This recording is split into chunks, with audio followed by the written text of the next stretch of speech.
Ты что, не понимаешь прикола? Не. Тебе надо подкармливать, как у бабушки. А тебе? Меня у бабушки подкормили. Пиццы там всякие. Так я на саулетах так само пиццей всякой подкармливался.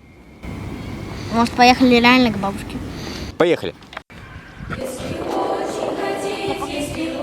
У тебя не отрывается, потому что навіть у меня не отрывается. Нормально.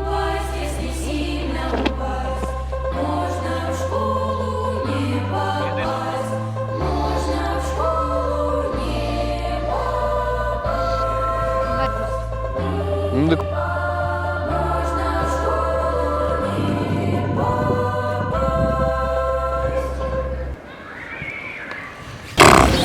Мы импортал.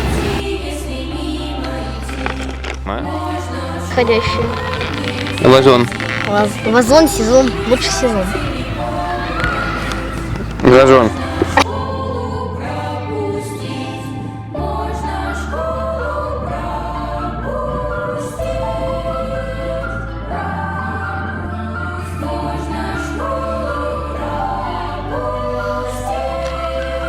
Па-бам!